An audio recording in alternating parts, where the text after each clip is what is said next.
হ্যাঁ, 7-এর দিন? হ্যাঁ, আর তো সময় বেশি নেই না। শ্রীপর্ণার ঘটনাটা না ঘটলে আরো আগেই হতো।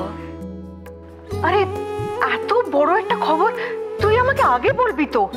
এতগুলো কথা বলছিস, আসলে আসল কথাটাই বলছিস না। দাঁড়া, আমি ঝিলমিলকে ডাকি। ঝিলমিল, ঝিলমিল এসো, তাড়াতাড়ি এসো।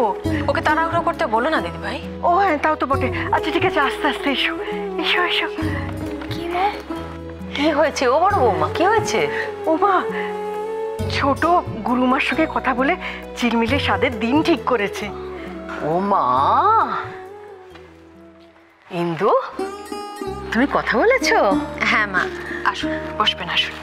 আসলে সময় তো হাতে একদম নেই মা, তাই গুরুমার সঙ্গে কথা বললাম। কিন্তু উনি যে দিনটা বললেন সেটাতেও হাতে সময় নেই, কিন্তু উনি চাইছেন যে ওই দিনেই, বসুন, ওই দিনেই সাতটা দেওয়া হোক। বাবা, এটা তো দারুণ খবর। ও দিদি ভাই, শোন শোন শোন, শিগগির আয়। ওই ঠাকুরঘর থেকে শাঁখটা নিয়ে বাজা, আর ননিকে বল একটু মিষ্টি দিতে। কি এখন তুমি খুশি তো? চলো চলো বসবে, চলো বসো।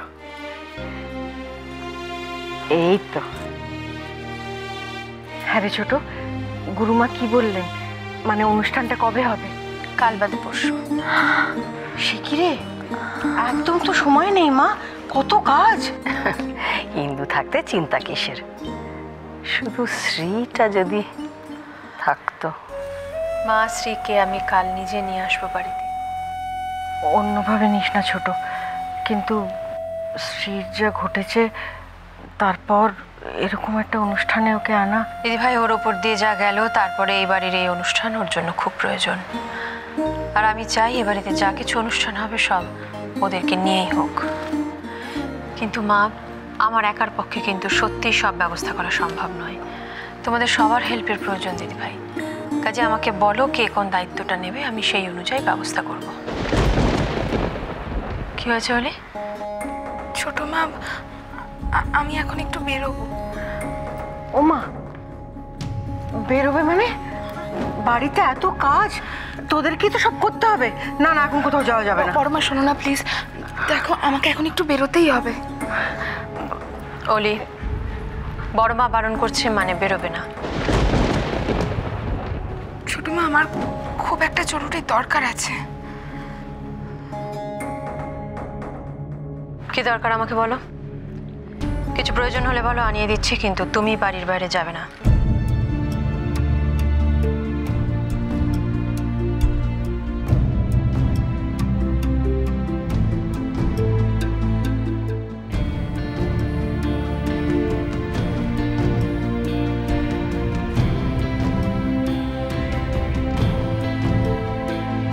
আমি ওর সাথে দেখা না করলেও যদি সত্যি সত্যি চলে আসে এখানে, তাহলে তো সর্বনাশ হবে। না না, আমি এই আনন্দের মুহূর্তটা কিছুতেই নষ্ট করব না। একবার ওর সাথে দেখা করিলে যদি কিছুটা শান্ত হয় তাহলে তাই হোক, কিন্তু কিন্তু আমি বেরোবো কি করে?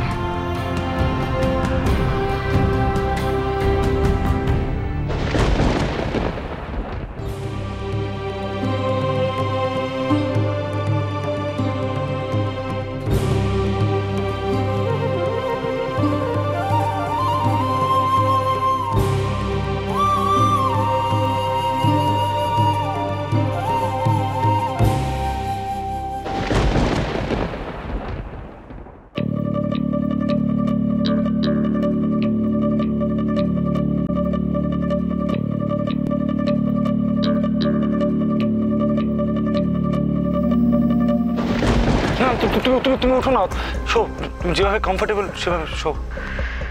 তুমি কেন এখানে এসেছো আবার? বাবা, আমি এলে তোমার অসুবিধা হচ্ছে বুঝি? আমি তো তোমাকেই দেখতে এসেছি। লিসেন দীপক, আমার শরীর খারাপ শুনে তুমি একবার আমাকে দেখতে এসেছিলে, দ্যাট ইজ ফাইন, কিন্তু বারবার এখানে আসার কি কোনো মানে আছে?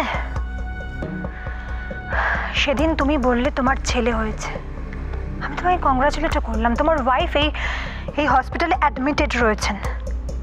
আমার মনে হয় এখন তোমার তার কেয়ার করা উচিত, তার পাশে থাকা উচিত।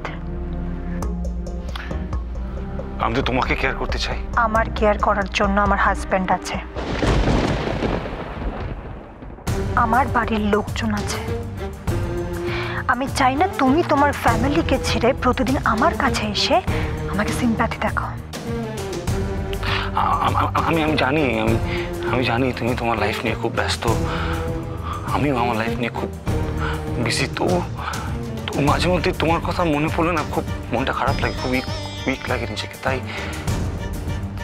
কি ভালো নাটক করো না তুমি দীপক। তুমি এটা কোনো থিয়েটার গ্রুপ কেন জয়েন করো না? হ্যাঁ, এত ভালো অ্যাক্টিং করো তুমি, তোমার ট্যালেন্টটাও সবাইকে দেখানো হবে।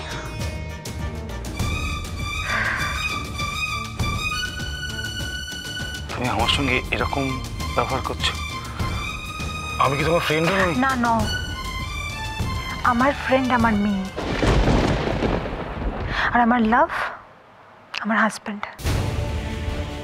আমি আমার লাইফে খুব হ্যাপি দীপক, আর সেখানে তোমার কোনো জায়গা নেই। তাই প্লিজ আমাকে আর ডিস্টার্ব করো না, প্লিজ। দীপক, এখন আমার একটু রেস্টের দরকার, সো এক্সকিউজ মি।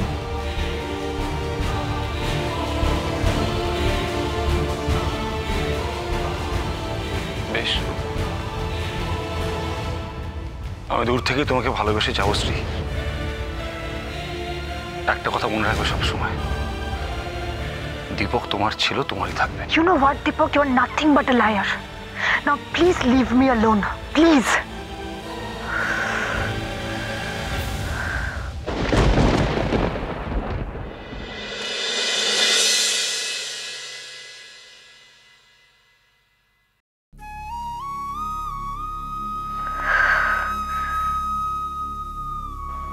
আমাকে পার্থর মতো ভালোবাসতে না কেউ পেরেছে, না কেউ পারবে।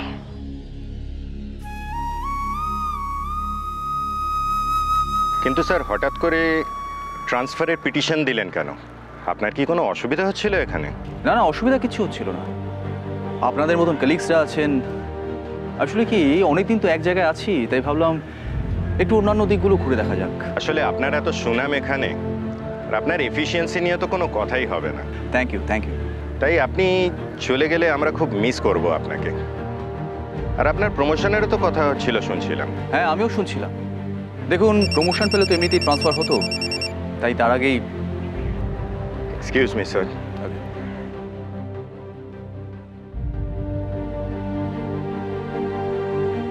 মাঝে মাঝে একলা হয়ে যাওয়াটা হয়তো মানুষের দরকার, নিজেকে বোঝার জন্য, নিজের অভাবটা কাউকে বোঝানোর জন্য।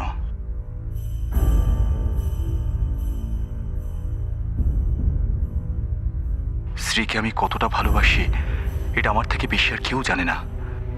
জানি না স্ত্রী কেন আমাকে কোনোদিনই সেভাবে মেনে নিতে পারলো না।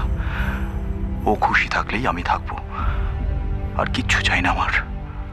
স্যার, হ্যাঁ, একটা খারাপ খবর আছে। কি খবর? আমাদের নর্থ ডিভিশনে যে অফিসার ছিলেন। Wait wait wait wait north division মানে চন্দন, এনকাউন্টার স্পেশালিস্ট, আমার ব্যাচমেট।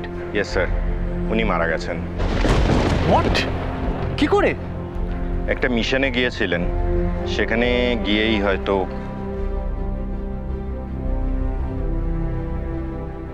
ও মাই গড, চন্দনের তো ওয়াইফ আর একটা ছোট্ট বাচ্চা।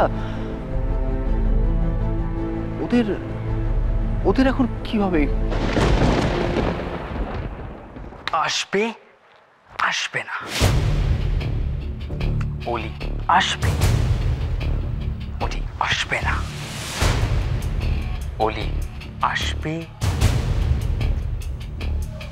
আসবে না, ওলি আসবে, আসবে না,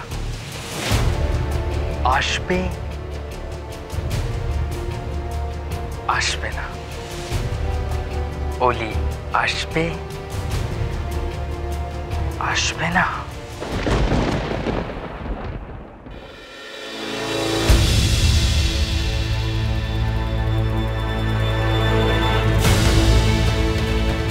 ওকে আজ আসতেই হবে।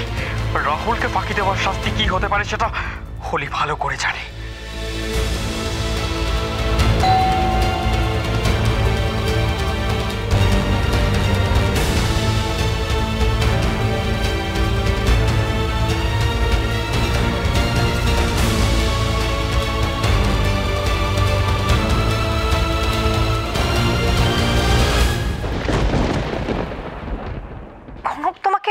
হয়েছে রাহুল?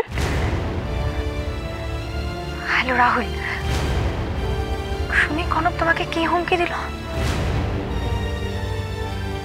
বৌমনি রাহুলের সাথে কথা বলছে, তার মানে ও এখন ওদের সাথে কন্ট্যাক্ট রেখেছে।